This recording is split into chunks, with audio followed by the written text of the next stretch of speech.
अथ गङ्गास्तोत्रम्।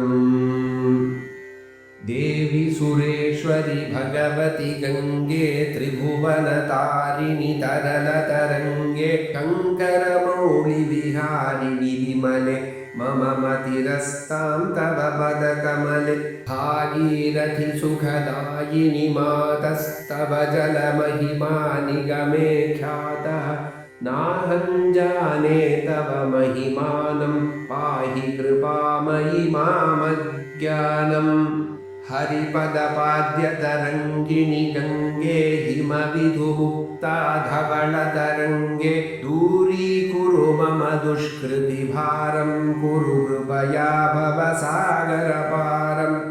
तव जलममलं येन निपीतं परमपदं खलु तेन गृहीतं मातर्गङ्गे त्वयि यो भक्तः किल तं द्रष्टुं नयमः शक्तः। पतितोद्धारिणि जाह्नवी गङ्गे खण्डितगिरिवरमण्डितभङ्गे भीष्मजननि हे मुनिवरकन्ये पतितनिवारिणि त्रिभुवनधन्ये।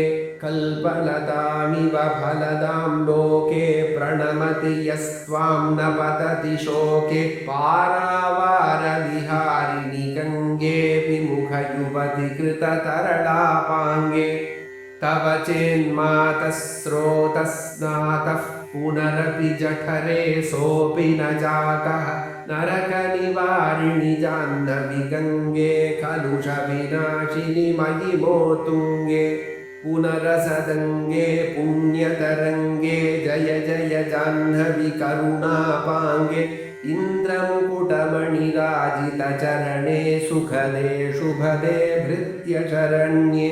रोगं शोकं तापं पापं हर मे भगवति कुमतिकलापं। त्रिभुवनसारे वसुधाहारे त्वमसि गतिर्मम खलु संसारे। अलकानन्दे परमानन्दे कुरु करुणामयि कातरवन्द्ये। तव तटनिकटे यस्य निवासः खलु वैकुण्ठे तस्य निवासः।